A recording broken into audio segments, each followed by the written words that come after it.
নমস্কাৰ আপোনালোক সকলোকে পুনৰবাৰ স্বাগতম নাজমাই মজি বন্ধুসকল পলকতে চাওক আজি সন্ধিয়াৰ 7টা গুৰুত্বপূৰ্ণ খবৰ।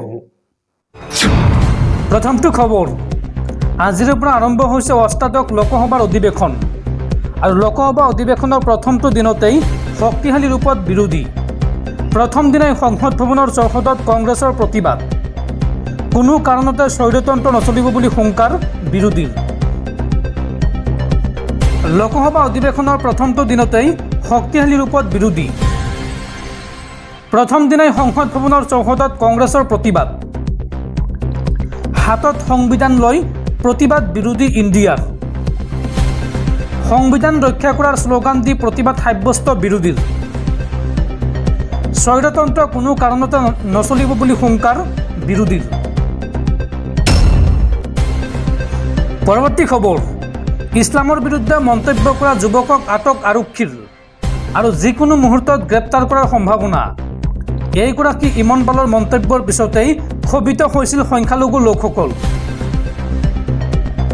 ইছলামৰ বিৰুদ্ধে মন্তব্য কৰা যুৱকক আটক আৰক্ষীৰ, যিকোনো মুহূৰ্ততে গ্ৰেপ্তাৰৰ সম্ভাৱনা। আল্লাহৰ বিৰুদ্ধে মন্তব্য কৰিছিল সামাজিক মাধ্যমত আৰু এই ঘটনাৰ পিছতে উত্তপ্ত হৈ পৰিছিল পৰ্বতজোৰা। ইমন পালৰ মন্তব্যৰ পিছতে ক্ষোভিত হৈছিল সংখ্যালঘু লোকসকল। ঘটনা সন্দৰ্ভত কোকৰাঝাৰ আৰক্ষীয়ে আটক কৰিছে ইমন পালক। ইমন পালৰ গ্ৰেপ্তাৰৰ দাবীৰে ওলাই আহিছিল সকলো সংখ্যালঘু লোক আৰু তাৰ পিছতে উত্তপ্ত হৈ পৰিছিল পৰিস্থিতি। পৰৱৰ্তী খবৰ, প্ৰচণ্ড গৰমৰ মাজতে ৰাজ্যবাসীলৈ ভাল খবৰ। আগন্তুক 24 ঘণ্টাত ৰাজ্যত হ'ব মুখলধাৰ বৰষুণ। আগন্তুক 24 ঘণ্টাত ৰাজ্যৰ আটাইকেইখন জিলাতে কম বেছি পৰিমাণৰ বৰষুণৰ সম্ভাৱনা আছে। ৰাজ্যবাসীক এই কথা জনালে বতৰ বিজ্ঞান কেন্দ্ৰই। দৰ্শকসকল আৰু বহুতো গুৰুত্বপূৰ্ণ খবৰ আছে। তাৰ আগতে আপোনাক জনাওঁ যে যদি আপুনি এতিয়ালৈকে এইটো ভিডিঅ'ত লাইক কৰা নাই তেন্তে এতিয়াই ভিডিঅ'টোত লাইক কৰি দিয়ক আৰু এনেকুৱা ধৰণৰ ভিডিঅ'সমূহ নিতৌ চাবলৈ চেনেলটো ছাবস্ক্ৰাইব কৰি কাষত থকা বেল আইকনটো প্ৰেছ কৰি ৰাখক। পৰৱৰ্তী খবৰ, দেশ কঁপাই যোৱা নীট কেলেংকাৰী সন্দৰ্ভত বৰ্তমানলৈকে 19 গৰাকী লোকক গ্ৰেপ্তাৰ আৰু লগতে 110 গৰাকী শিক্ষাৰ্থীক অযোগ্য ঘোষণা।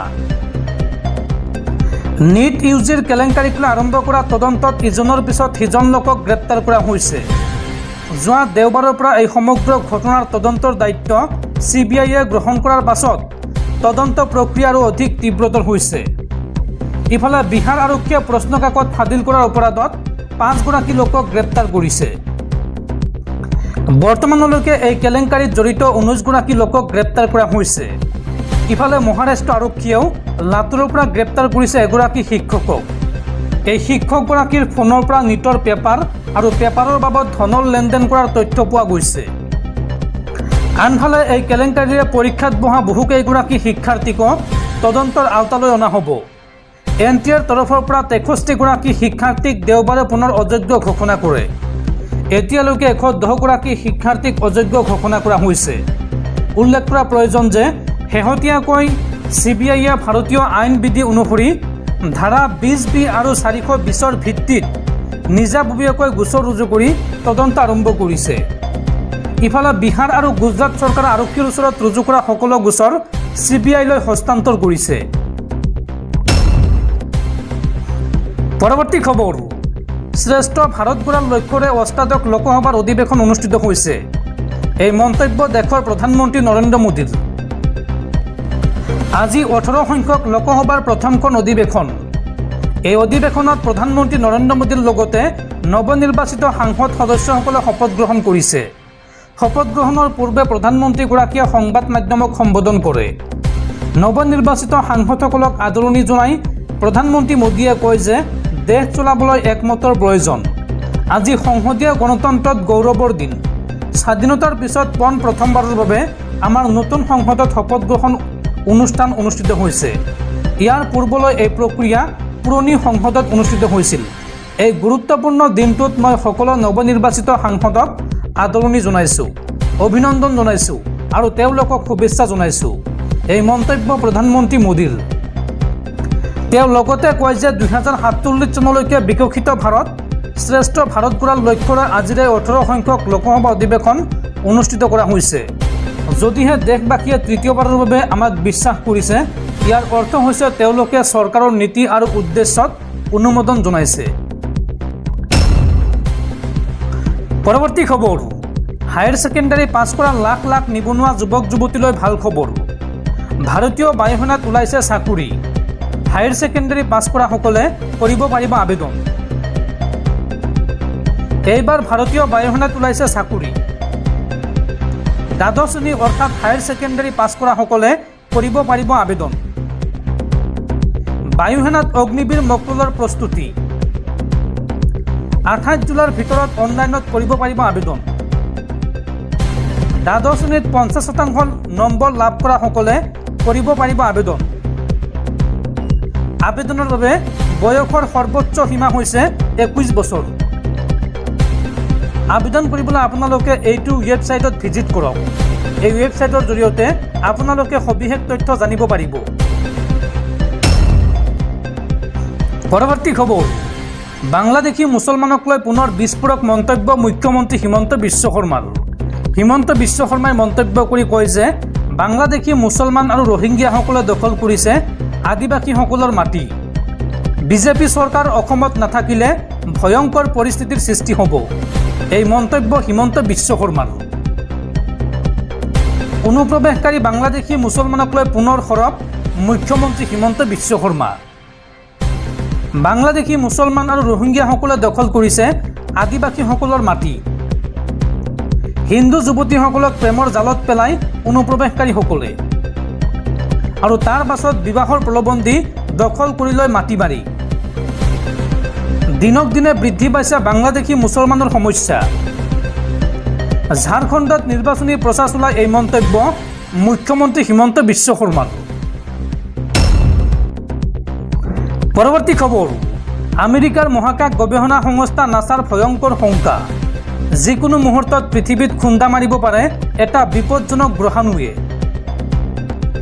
পৃথিৱীত সম্ভাৱ্য বিপদজনক এটা গ্ৰহাণুৰ খুন্দা মৰাৰ সম্ভাৱনা 72% আৰু ইয়াক প্ৰতিহত কৰিবলৈ এতিয়া পৰ্যাপ্ত প্ৰস্তুতি হোৱা নাই।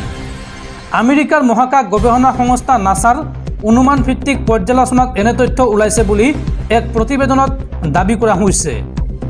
মহাকাশ গৱেষণা সংস্থাটোৰ আনুষ্ঠানিক প্ৰতিবেদন অনুসৰি নাছাই চলিত বৰ্ষৰ এপ্ৰিল মাহত পৃথিৱী সুৰক্ষাৰ ওপৰত ৫মটো দ্বিবাৰ্ষিক planetary defence inter agency table top exercise অনুষ্ঠিত কৰিছিল।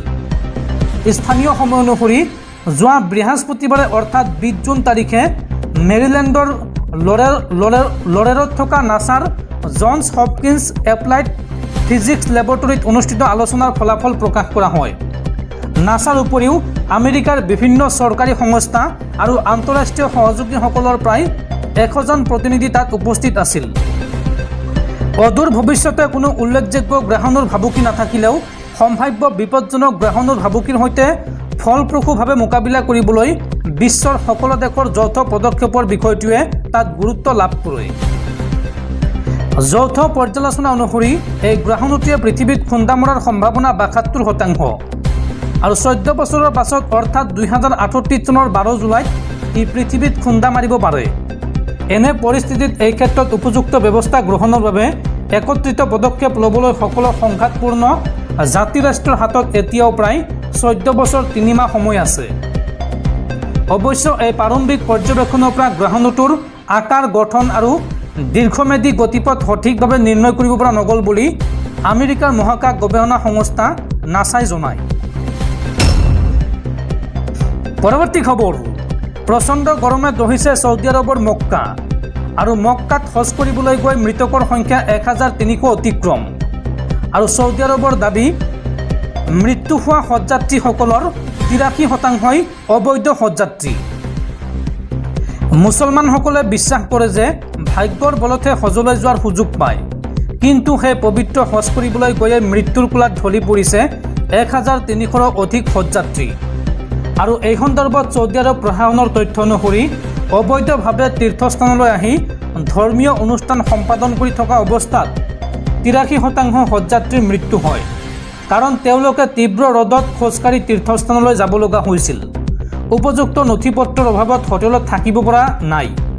ইছলামৰ প্ৰধান 5টা স্তম্ভৰ ভিতৰত হজ অন্যতম। সেইবাবে প্ৰতি বছৰে মক্কা মদিনালৈ তীৰ্থযাত্ৰীৰ ভিৰ হয়। সাধাৰণ মানুহৰ পৰা চেলিব্ৰিটিলৈকে বহু লোকে হজত অংশ লয়। কিন্তু এইবাৰ হজ পালনৰ সময়ত বাৰে বাৰে মৃত্যুৰ ঘটনা সংঘটিত হৈছে। দেওবাৰে ছৌদি আৰবৰ স্বাস্থ্যমন্ত্ৰী ফাহদ বিন আব্দুৰ ৰহমান আল জালাজালে কয় যে মুঠ 1301 তীৰ্থযাত্ৰীৰ মৃত্যু হৈছে আৰু ইয়াৰে 83% অবৈধভাৱে হজ কৰিবলৈ আহিছিল। পৰ্যাপ্ত নথিপত্ৰ নথকাৰ বাবে এই তীৰ্থযাত্ৰীসকলে হোটেল বা আন ঠাইত জিৰণি লোৱাৰ সুযোগ নাপালে। প্ৰচণ্ড গৰমত খোজকাঢ়ি ধৰ্মীয় ৰীতি নীতি পালন কৰি থাকোঁতেই অৱশেষত মৃত্যুৰ কোলাত ঢলি পৰিছে। জানিব পৰা মতে বৰ্তমান 95 জন লোক চিকিৎসালয়ত ভৰ্তি হৈ আছে। আন কেইবাজনো লোকক চিকিৎসাৰ বাবে ছৌদি আৰবৰ ৰাজধানী ৰিয়াদলৈ অনা হৈছে। কিন্তু পৰ্যাপ্ত নথিপত্ৰৰ অভাৱত মৃতকৰ পৰিচয় জনাটো কঠিন হৈ পৰিছে। আটাইকেইজন মৃত লোককে মক্কাত সমাধিস্থ কৰা হৈছে বুলি জালাজালে জনায়। সূত্ৰ অনুসৰি মৃতসকলৰ ভিতৰত 660 জন ইজিপ্তৰ লোকো আছে। প্ৰায় সকলোৱে অবৈধভাৱে হজলৈ গৈছিল। এই অভিযোগৰ পিছত খবৰ আহিছে যে ইজিপ্ত চৰকাৰে অবৈধভাৱে হজ তীৰ্থযাত্ৰাৰ ব্যৱস্থা কৰা ট্ৰেভেল এজেন্সিৰ বিৰুদ্ধে কঠোৰ ব্যৱস্থা গ্ৰহণ কৰিছে। উল্লেখযোগ্য যে পুণ্য লাভৰ আশাত মক্কাত হজলৈ যোৱাৰ সময়ত এইবাৰ 98 জন ভাৰতীয়ৰ মৃত্যু হৈছে। এইবাৰ ভাৰতৰ পৰা ছৌদি আৰৱলৈ মুঠ 1,72,000 তীৰ্থযাত্ৰী হজলৈ গৈছিল আৰু ইয়াৰে 98 জন লোকৰ মৃত্যু হৈছে। ইয়াৰে অধিকাংশই মক্কাত প্ৰচণ্ড গৰমৰ বাবে, কোনোবাই অসুস্থতাৰ বাবে, কোনোবাই বাৰ্ধক্যজনিত অসুস্থতাৰ বাবে মৃত্যুবৰণ কৰিছে। ইয়াৰে আৰাফাতৰ দিনা 6 জন ভাৰতীয়ৰ মৃত্যু হয় আৰু ইয়াৰ উপৰিও দুৰ্ঘটনাত 4 গৰাকী ভাৰতীয়ৰ মৃত্যু হৈছে।